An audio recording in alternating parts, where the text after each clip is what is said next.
मेरे प्यारे भैया बहन, आज हम कक्षा अष्टम के नागरिक विषय में पाठ 1 संविधान की भूमिका और कानूनों की आवश्यकता के विषय में पढ़ने जा रहे हैं।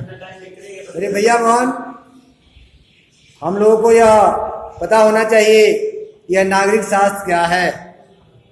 देश में जो कानून व्यवस्था है, जो विधि व्यवस्था है, जो न्याय व्यवस्था है, जो राजनीतिक व्यवस्था है, सब इसी के माध्यम से चलता है।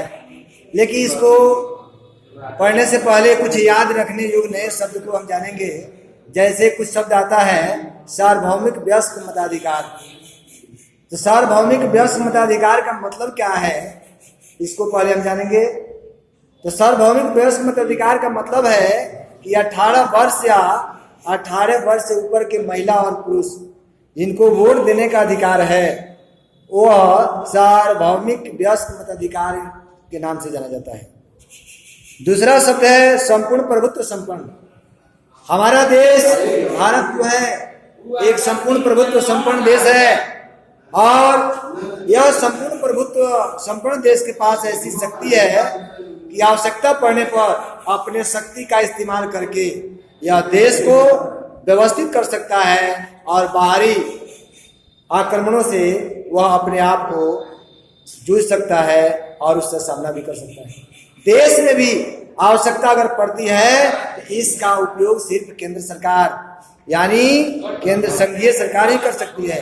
राज्य सरकार को ऐसा पावर नहीं है, यह सिर्फ शक्ति केंद्र सरकार को। इसलिए हम इस पर ध्यान देंगे और इस बातों को जानेंगे। तीसरी बात है उद्देशिका।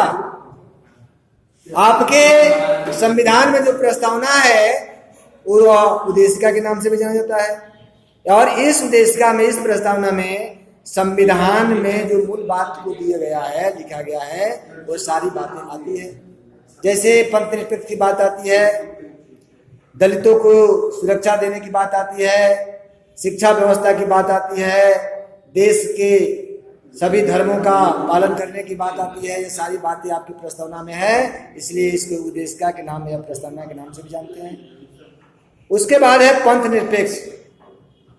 भारत का संविधान एक ऐसा संविधान है जिसमें सभी धर्मों का पालन करने की बात आती है, इसलिए एक धर्म की बात इसमें नहीं है, और देश की सरकार किसी एक धर्म के को बढ़ावा प्रश्रय नहीं देता। इसलिए सभी धर्मों के मान सम्मान इसमें है, इसलिए इसको हम पंथ निरपेक्ष कहते हैं। इसलिए यह पंथ निरपेक्ष का मतलब है कि सभी धर्मों को मानना, सभी धर्मों का पालन करना। इसलिए भारत का संविधान यह पंथ निरपेक्ष या धर्म निरपेक्ष के नाम से जाना जाता है, और सभी धर्मों का आदर है। इसीलिए किसी भी एक खास धर्म का प्रश्रय नहीं दिया जाता, एक धर्म को आगे बढ़ने की बात नहीं आती। भारत में सभी धर्मों को बढ़ाने की बात, सभी धर्मों का मान सम्मान देने के बाद, और सभी धर्म के लोगों को समान रूप से जानने की बात आती है, इसलिए इसको पंथ निरपेक्ष या धर्म निरपेक्ष भी कहते हैं।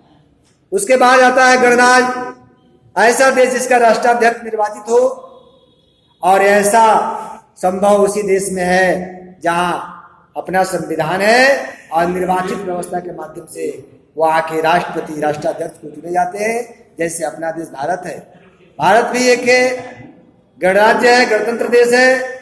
यहाँ के राष्ट्रपति, प्रथम राष्ट्रपति डॉक्टर राजेंद्र प्रसाद संवैधानिक व्यवस्था के माध्यम से चुने गए थे, इसलिए चुनाव प्रक्रिया के माध्यम से गणराज्य के राष्ट्राध्यक्ष का चुनाव होता है। इसलिए भारत भी उस श्रेणी में है।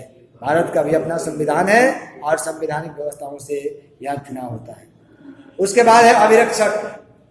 अभिरक्षक का मतलब यह संस्था या किसी व्यक्ति की सुरक्षा की जिम्मेदारी जिनके ऊपर होती है वह अभिरक्षक कहलाते हैं। इसलिए यह अभिरक्षक शब्द जो है सुरक्षा संस्था या व्यक्ति का सुरक्षा करने की बात आती है। उसके बाद शब्द आया है धरना। भिन्न भिन्न प्रकार के लोगों ने अपनी आवश्यकता के लिए, अपनी मांगों के लिए धरना प्रदर्शन भी करते हैं। तो आपके संविधान में एक मौलिक अधिकार में यह भी है कि हम अपने मांग को रख सकते हैं, लेकिन धरना करने का मतलब यह नहीं है कि हम अपने हित के लिए धरना करेंगे, प्रदर्शन करेंगे, विरोध करेंगे और दूसरे का नुकसान पहुंचाएंगे। लेकिन आज ऐसे ही हो रहा है। बहुत लोग, बहुत से पार्टी के लोग, बहुत से कार्य व्यवस्था के लोग धरना प्रदर्शन करते हैं, रोड जाम कर देते हैं, रेलवे जाम कर देते हैं, बाजार बंद करा देते हैं, अपनी मांग को रखते हैं और बाकी लोगों की परेशानी को बढ़ा। ऐसा नहीं करना चाहिए। हमारी मांग पूरी हो लेकिन दूसरे की कोई परेशानी नहीं हो, दूसरे के ऊपर कोई दोषारोपण नहीं आवे, दूसरे का कोई नुकसान न हो। अगर ऐसा करते हैं तो ये संवैधानिक व्यवस्था के आधार पर धरना प्रदर्शन होगा और इस प्रकार से यह प्रदर्शन करना, धरना करना एक अच्छी बात है। लेकिन हम ऐसा भूल जाते हैं और अपने लाभ के लिए हम दूसरे का नुकसान पहुंचाते। ऐसा नहीं करना चाहिए। इस पाठ में है कानून और नियमों की आवश्यकता। देश में कानून की आवश्यकता इसलिए है कि कानून के बगैर देश, इतना बड़ा देश शांति पूर्वक नहीं चल सकता। हमारा देश स्वतंत्र नहीं था, उस समय भी यहाँ कानून की व्यवस्था थी और अंग्रेजों ने कानून व्यवस्था के आधार पर इस शासन को चलाया करता था। लेकिन आज हम स्वतंत्र हो गए हैं, कानून है, कानून के बगैर भी हम शासन कर सकते हैं, परंतु यह कानून हमारे लिए होना चाहिए। और यह कानून इसलिए कि कानून के बगैर शांति नहीं बनी रह सकती है। तो कानून है लेकिन कानून की आवश्यकता उन लोगों के लिए नहीं है जो लोग अपनी जिम्मेदारी को खुद समझते हैं और सही पूर्वक सही दिशा निर्देश में कार्य करते हैं। लेकिन कुछ लोग ऐसे हैं कि उन पर कानून के बगैर, वे व्यक्ति कानून के बगैर चल ही नहीं सकते। वह कानून की डंडे, कानून की छड़िया उन पर घुमाई जाती है तो उनको सही रास्ता दिखाई पड़ता है। इसलिए ऐसे लोगों के लिए कानून है जो सही बातों को नहीं समझते और सही दिशा निर्देश में नहीं चलते, उनके लिए तो कानून चाहिए। और कानून के बगैर समाज में शांति व्यवस्था नहीं बनी रह सकती है। और कानून अमीर हो, गरीब हो, छोटा हो, बड़ा हो, सबके लिए एक है। अगर एक प्रकार की गलती कोई गरीब करता है, अमीर करता है, तो दोनों को सजा कानून के हिसाब से एक ही होती है। इसलिए कानून की आवश्यकता है। इसके बाद है संविधान। जैसे संविधान हमारे देश का बहुत बड़ा है, विश्व का लोकतांत्रिक ये सबसे बड़ा संविधान भारत का संविधान है और देश का एक सबसे बड़ा यह लोकतांत्रिक देश भी है। इसलिए संविधान की आवश्यकता तो है। एक छोटा सा परिवार बिना सिस्टम से चलाया नहीं चलता, तो इतना बड़ा देश एक सिस्टम के बगैर, एक व्यवस्था के बगैर कैसे चल सकता है। इसलिए संविधान की आवश्यकता है। और स्वतंत्र तो हम 1947 में हो गए, लेकिन मेरे पास अपना संविधान नहीं था, इसलिए उसकी आवश्यकता महसूस हुई और यह संविधान बना भी। 2 वर्ष 11 महीना 18 दिन में संविधान बनकर तैयार हुआ। 26 नवंबर 1949 को यह संविधान हमारा बनकर तैयार हो गया और 26 जनवरी 1950 को यह हमारा संविधान लागू हुआ। आपको पता है 26 जनवरी 1950 को हमारा संविधान लागू हुआ, लेकिन उसके पहले यह हमारा संविधान नवंबर में ही बनकर तैयार हो गया था। और मेरे भैया बहन, ये संविधान लागू होने के बाद हम अपने कारोबार, अपनी विधि व्यवस्था, अपनी कानून व्यवस्था, राजनीतिक व्यवस्था, कार्य व्यवस्था इस संविधान के अनुसार करते हैं और इसके हिसाब से हमारा देश जो है यह चलता है।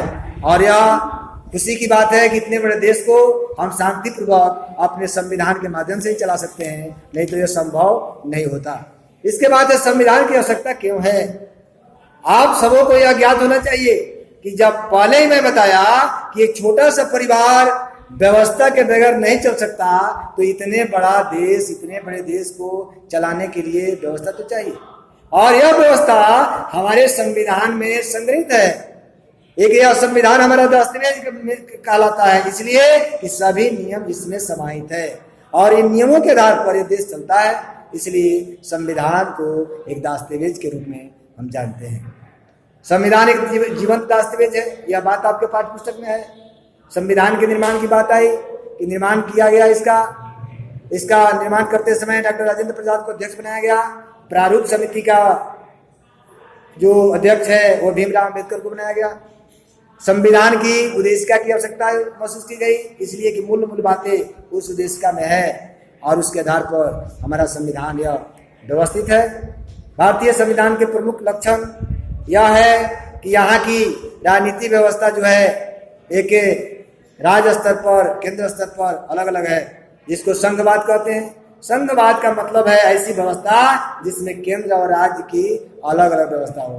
केंद्र की व्यवस्था संसदीय चुनाव प्रणाली के माध्यम से चलता है, जिसमें वह देश के प्रधानमंत्री सांसद लोग चुने जाते हैं, और राज्य स्तर की व्यवस्था जो है विधानसभा में विधानमंडल के माध्यम से प्रत्येक राज्य में अपना विधानसभा होता है और मुख्यमंत्री के नेतृत्व में वह राज्य स्तर का व्यवस्था चलता है। इसलिए केंद्र स्तर की व्यवस्था और राज्य स्तर की व्यवस्था यह संघीय व्यवस्था के आधार पर चलते हैं। संसदीय प्रणाली की सरकार केंद्र में होती है और उसके हिसाब से देश चलता है। हमारे देश के लोगों को संविधान के माध्यम से 10 मौलिक अधिकार मिला है, और इस मौलिक अधिकार के 6 मौलिक अधिकार है, जिस 6 मौलिक अधिकार के हिसाब से हम अपने देश में जीवन बसर करते हैं। पहले 7 मौलिक अधिकार था, लेकिन एक संपत्ति का अधिकार को हटा दिया गया, इसलिए अगर इसको नहीं हटाया जाता तो लोग इस संपत्ति के अधिकार के आधार पर अपने संपत्ति को इतना बढ़ा लेते कि गरीबी भी कुछ लोगों के पास बहुत आती और कुछ इन्हें गुने चुने लोगों के पास बहुत अमीरी हो जाती। इसलिए यह संपत्ति का अधिकार हटा दिया गया। अभी 6 मौलिक अधिकार है। 11 जो है मौलिक कर्तव्य है, और मौलिक अधिकार और मौलिक कर्तव्य दोनों एक दूसरे का अनुनाश्रय संबंध है। इसके हिसाब से यह देश में हम अपनी विधि व्यवस्था को चलाते हैं। हमारा अधिकार तभी मिलता है जब हम अपने कर्तव्य को समझते हैं। कर्तव्य को समझे बगैर अधिकार की बात करना अच्छी बात नहीं है। इसलिए कर्तव्य हमारा अच्छा चल रहा है तो अधिकार हमें अच्छा मिलेगा। यह व्यवस्था संविधान में निहित है। इसलिए पहले हमको अपना कर्तव्य समझना चाहिए, तब अधिकार की बात करना चाहिए, नहीं तो अधिकार हमारा व्यवस्थित नहीं मिलेगा। इसलिए अधिकार तभी संभव है जब कर्तव्य हमारा व्यवस्थित है।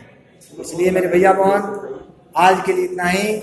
फिर आगे हम पढ़ेंगे दूसरे क्लास में, या पहले क्लास के लिए इतना ही। जो भी मैं बताया उसको याद करके आएंगे और फिर आगे आपको बताएंगे।